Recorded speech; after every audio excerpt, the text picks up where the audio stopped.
Ma'am, त्यांच्या मेडिसिनची वेळ झाली आहे, सिस्टर सांगत आल्या. नको एवढा विचार करूस, बोलू आपण. शांत हो. दक्ष दीक्षाला नजरेने धीर देत म्हणाला. मी आहे बाहेर. दीक्षाने त्याच्या हातावर थोपटलं आणि ती बाहेर निघून गेली. आता पुढे. दक्ष शुद्धीवर आल्यामुळे सगळेच खुश होते. त्याची तब्येत पहिल्यापेक्षा ठीक होती. कार्तिकने आई दिव्या आणि दिनेशला कसं बसं समजावून घरी पाठवलं. हळद उतरणी साध्या पद्धतीने करण्यात येणार होती. दिनेशच्या लग्नाची पूजाही पोस्टपोन केली होती. दीक्षा आणि कार्तिक कंपल्सरी दक्षसोबत थांबून होते. कार्तिकने घरच्यांच्या सेफ्टीसाठी प्रायव्हेट सिक्युरिटी अपॉइंट केली होती. दक्ष आता मेडिसिनना व्यवस्थित रिस्पॉन्स देत होता. त्यामुळे डॉक्टरनी त्याला स्पेशल रूममध्ये शिफ्ट केलं होतं. नुकतंच औषधं घेऊन त्याला झोप लागली होती. कार्तिक दीक्षाजवळ आला. दीक्षा, काही झालं तरी तू रूम सोडून बाहेर येऊ नकोस. जराही गडबड वाटली तरी मला लगेच कळव. मी बाहेर आहे. हो चालेल. कार्तिक, थोडं बोलायचं होतं तुझ्याशी, दीक्षा म्हणाली. बोल ना. काल रात्री माझं आणि दक्षचं भांडण झालं होतं. मीच त्याच्याशी भांडले होते आणि त्याचमुळे तो डोक्यात राग घालून बाहेर गेला होता. जे काही झालं ते माझ्यामुळेच. दीक्षाचा चेहरा उतरला होता. दीक्षा, उगाच स्वतःवर दोष लावून घेऊ नकोस. हे बघ, हा मनस्वीचा प्लॅन होता आणि आपण गाफील राहिलो. हेच एकमेव कारण आहे दक्षसोबत हे असं घडण्याचं. बाकी कसलाही विचार डोक्यात आणू नकोस. अजून एक, रात्री काय झालं हे प्लीज घरातल्या कोणाला कळता कामा नाही. दक्ष सांगणार नाहीच पण तूही बोलू नकोस, कार्तिक तिला समजावत म्हणाला. पण तरीही मला खूप गिल्टी वाटते कार्तिक. दीक्षा, तुमचं कशावरून भांडण झालं मला माहीत नाही. पण एक सांगू, दक्ष दुटप्पी वागत नाही. जे त्याच्या मनात असतं तेच त्याच्या ओठांवर असतं. तो दोस्ती जेवढी मनापासून निभावतो ना तेवढीच दुश्मनही खुलेआम कबूल करतो. तुझंच बघ ना, आज जर त्याला तुझी काळजी वाटत असेल ना तर तीही मनापासून असेल दीक्षा. तो कधीच देखावा करणार नाही. तो तुझा गुन्हेगार आहे याची जाणीव त्यालाही आहे. तो असं म्हणतच नाही की तू त्याला माफ करावंसं. फक्त त्याच्या वागण्याचा चुकीचा अर्थ घेऊ नकोस, कार्तिक म्हणाला. मला कळते तुला काय म्हणायचे कार्तिक, पण जरा माझ्या बाजूनेही विचार कर ना. दक्षने आज तागायत मला कधीच फिजिकली त्रास दिला नाहीये, पण मेंटल टॉर्चरचं काय? नितीनला माझ्या आयुष्यात आणून त्याने मला इमोशनली त्रास दिलाय. त्याचं काय कार्तिक? ते सगळं कसं विसरू? दीक्षा हळवी होत म्हणाली. कळते मला तुझं म्हणणं. रादर त्यालाही त्याची चूक माहिती आहे. त्यामुळे तुला यापुढे एक गोष्टही मनाविरुद्ध करू देणार नाही. सध्या मला इतकंच वाटतंय की मनस्वीचा निकाल लावणं आपल्यासाठी जास्त गरजेचं आहे. त्यासाठी आपली एकी महत्त्वाची आहे. त्यामुळे तुर्तास तरी हे सगळं बाजूला ठेवून आपल्याला ठाम पावलं उचलायला लागतील, कार्तिक म्हणाला. बरोबर आहे तुझं कार्तिक, तेच तर हवंय मनस्वीला. तिला माहिती आहे आमच्या लग्नाचं सत्य. मला कळल्यावर मी आणि दक्ष कधीच एकत्र येऊन तिला नडू शकणार नाही. पण यावेळेस तसं होणार नाही, दीक्षा निर्धाराने म्हणाली. तू पण आता रेस्ट घे, मी आलोच. कार्तिक बाहेर निघून गेला. कार्तिक गेला तशी दीक्षा दक्षसमोर येऊन बसली. आजपर्यंत इतके महिने ते दोघे एकत्र राहिले, पण तिने दक्षकडे कधी नीट पाहिलंच नव्हतं. ती त्याच्याकडे एकटक पाहत होती. त्याच्या कपाळाला बँडेज होतं. चेहऱ्यावर डोळ्याच्या शेजारी थोडं खरचटलं होतं. तिने अलगद त्याच्या कपाळावरून हात फिरवला. डीडी, मी तुला असं शांत पाहू शकत नाही रे. लवकर बरा हो. वैसे मिस्टर कारखानेस तुम्ही हे बँडेज वगैरे असूनही हँडसम दिसता हां. आय एम सॉरी दक्ष. मी त्या दिवशी तुझ्याशी असं वागायला नको होतं रे. माझा तुझ्यावर कितीही राग असला तरी तुला काही झालेलं मला नाही चालणार. दिवीला तर मी नाही वाचवू शकले, पण तुझ्या बाबतीत तसं काही होणार नाही. दीक्षा त्याचा हात हातात घेत म्हणाली. नकळत तिच्या डोळ्यातून अश्रू ओघळू लागले. बराच वेळ ती तशीच बसून होती. मनस्वी तिच्या रूममध्ये एरझाऱ्या घालत होती. तिचा पहिला वार फेल झाला होता. सगळं नीट प्लॅन करूनही दक्ष बचावला होता. त्यामुळे तिला स्वतःचाच राग येत होता. आता पुढची चाल तिला सावधपणे खेळावी लागणार होती. तिचा फोन वाजला. तिचा भाई होता. तिने लगेच रिसीव्ह केला. भाई. तो वाचलास कसा मनस्वी? पलीकडून तो ओरडला. भाई, आय डोंट नो. आपल्या माणसाने सगळं परफेक्ट प्लॅन केलं होतं, पण तरीही. भाई, एकदा वाचलाय, पण यापुढे त्याचं जिणं हराम करते की नाही बघच तू. ती दीक्षा जास्तच उडते ना. नाही तिला त्याच्यापासून दूर फेकलं ना तर नाव बदलेन. मनस्वी संतापून म्हणाली. म्हणू, हे बघ, काहीही झालं तरी त्यांचा हिशोब व्हायलाच हवा आहे, आणि तोही लवकरात लवकर. त्याशिवाय आपल्याला इंडिया सोडता येणार नाहीये, तो यथागत म्हणाला. डोंट वरी भाई, we will take care of them, Manasvi म्हणाली आणि तिने फोन कट केला. Just wait and watch you too. तिने दातओठ खाल्ली. आता तिचा पुढचा प्लॅन हे प्रकरण शांत झाल्यावरच अंमलात आणायला लागणार होता. दक्षची तब्येत सुधारत होती. पोलीस तपास सुरू होता, पण अजूनही त्यांच्या हातात कुठलाही क्लू लागला नव्हता. कार्तिक त्याच्या पद्धतीने मनस्वीची माहिती काढण्याचा प्रयत्न करत होता, पण हाती निराशा येत होती. दीक्षा दक्षला ॲपल कट करून देत होती. तिला असं शांत शांत पाहून त्याला तिची खोडी काढायची इच्छा झाली. आई आई ग. दक्ष पायाला हात लावून विवळला. दक्ष, काय होते तुला? दुखते का पाय? थांब, मी डॉक्टरांना बोलावते. दीक्षा घाबरून बाहेर जायला निघाली तसा दक्षने तिचा हात पकडला.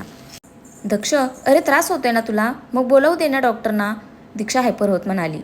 शांती शांती बालिके, दक्ष हसायला लागला. दक्ष, दुष्ट, नालायक, हरामखोर, अशी मस्करी करतं का कुणी?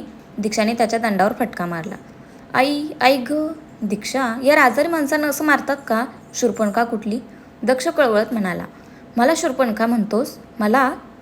मग तू कोण रे गेंड्या, वळवळणारं झुरळ? दीक्षाने अजून एकदा त्याला फटकावलं. कार्तिक दरवाजात उभा राहून यांची मस्ती पाहत होता. त्याने कपाळावर हात मारून घेतला. दक्ष, दीक्षा, अरे काय चाललंय तुमचं? हे हॉस्पिटल आहे, कुस्तीचा आखाडा नाही. कार्तिक आत आला.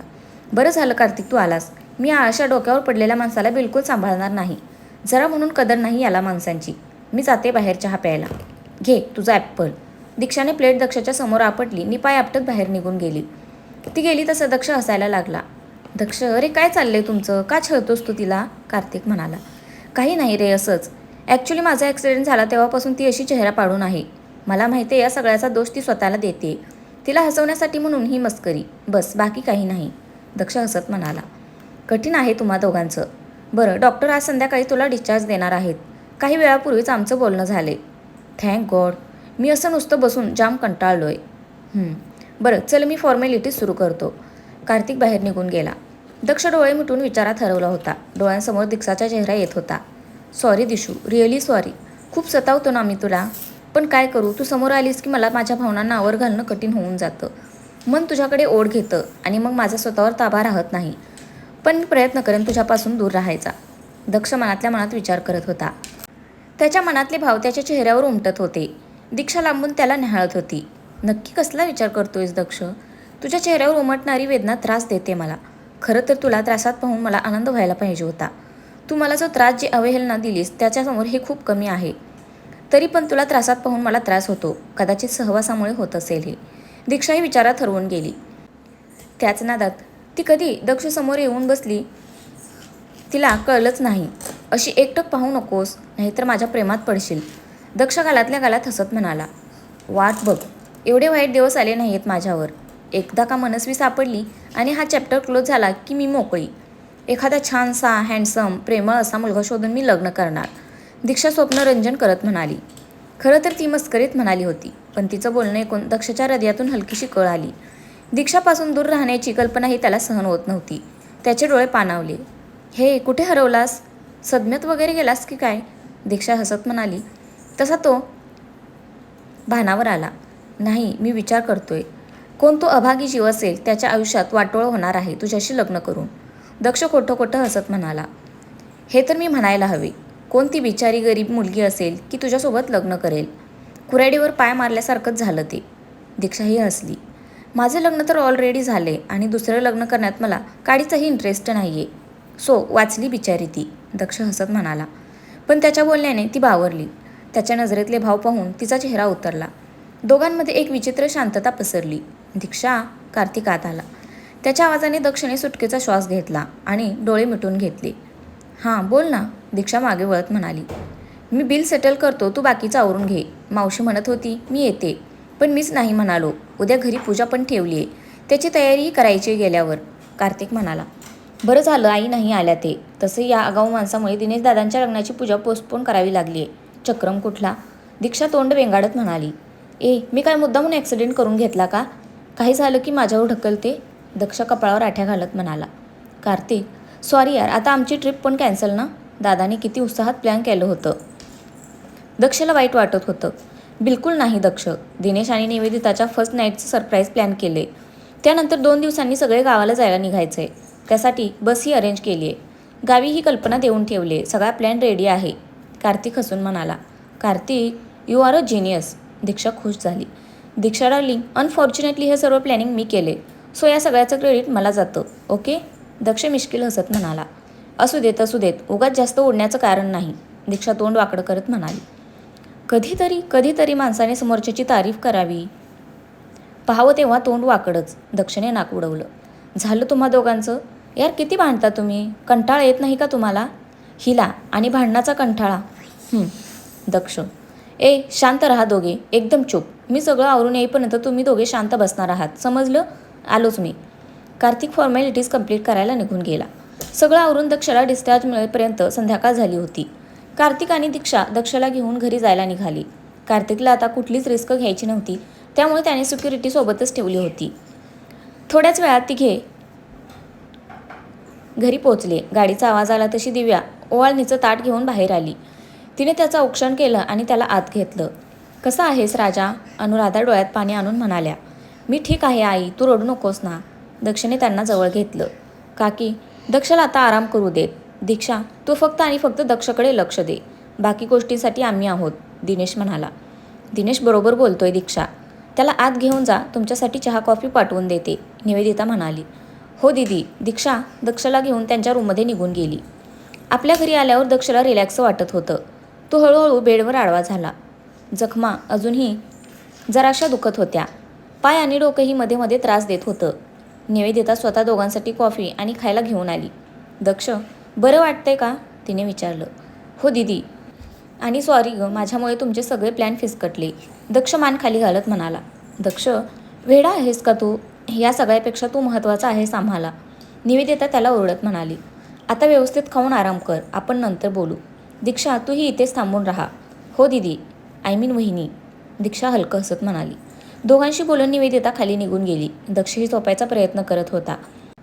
खाली सगळेजण पूजेची तयारी करत होते. दक्ष घरी आल्याने अनुराधा खुश होत्या. रात्री जेवण वगैरे आवरून मेडिसिन घेऊन दक्ष झोपून गेला. हॉस्पिटलमध्ये जागरण झाल्याने दीक्षा दमली होती. तीही पडल्या पडल्या झोपून गेली. मध्यरात्री कसल्याच्या आवाजाने दीक्षाला जाग आली. तिने पाहिलं, दक्ष डोकं धरून कळवळत होता. दक्ष, अरे काय होतंय तुला? दीक्षा उठून त्याच्या शेजारी बसली. डोकं दुखतंय, दक्ष डोकं धरत म्हणाला. एक मिनिट. दीक्षाने बॉक्समधून गोळी काढली. हे घे, गोळी घे दक्ष, थोड्या वेळात बरं वाटेल हां. दीक्षाने त्याला धरून उठवलं आणि गोळी दिली. त्याच्या चेहऱ्यावरच्या वेदना पाहून तिचा जीव कासावीस होत होता. तिने त्याचं डोकं आपल्या मांडीवर घेतलं आणि केसातून हात फिरवू लागली. दक्षला डोकेदुखी असह्य होत होती. त्याने तिच्या कमरेला विळखा घातला. दक्ष, गोळी घेतलीस ना, आता बरं वाटेल. डॉक्टर म्हणालेत ना, थोडे दिवस त्रास होईल, पण आता गोळीने बरं वाटेल. तू झोपायचा प्रयत्न कर, दीक्षा त्याच्या डोक्यावरून हात फिरवत म्हणाली. दिशू, नाही ग सहन होत, कसं तरी होतंय मला. एसीमध्येही दक्षला घाम फुटला होता. मी आहे ना तुझ्यासोबत, नको घाबरूस, काही होणार नाही, ओके? दीक्षा त्याच्या पाठीवरून हात फिरवत म्हणाली. तिने त्याच्या कपाळाला आलेला घाम नॅपकिनने पुसून काढला आणि प्रेमाने त्याला थोपटू लागली. हळूहळू पेन कमी होत आलं तशी त्याच्या चेहऱ्यावरची वेदना कमी झाली.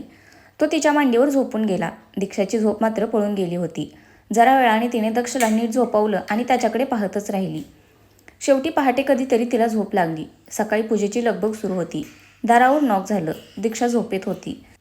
दक्ष तर गोळ्यांमुळे गाढ झोपला होता. परत एकदा दार वाजलं तशी दीक्षाला जाग आली. तिने कसं तरी जाऊन दार उघडलं. बाहेर दिव्या होती. वहिनी, सॉरी डिस्टर्ब केलं. पूजा सुरू होते थोड्या वेळात म्हणून तुला बोलवायला आले होते, पण तुला आराम करायचा असेल तर हरकत नाही, मी आईला सांगते, दिव्या म्हणाली. नाही नको, मी येते ना, आवरून येतेच, दीक्षा म्हणाली तशी दिव्या खाली निघून गेली. दीक्षाने दक्षकडे पाहिलं. तो गाढ झोपला होता. ती तिचं आवरून खाली निघून गेली. पूजा पार पडली. दक्षला अगदी नमस्कार करायला म्हणून कार्तिक खाली घेऊन आला होता. दीक्षा मात्र नेहमीसारखी धावपळ करत होती. दक्षाचा फोन वाजायला लागला. त्याने पाहिलं त्याच्या माणसाचा फोन होता. त्याने लगेच कॉल रिसीव्ह केला. पलीकडून काहीतरी बोलणं झालं आणि दक्षाच्या चेहऱ्यावर स्माईल आली. तर फ्रेंड्स, आजचा भाग कसा वाटला नक्की कमेंट करून सांगा. धन्यवाद.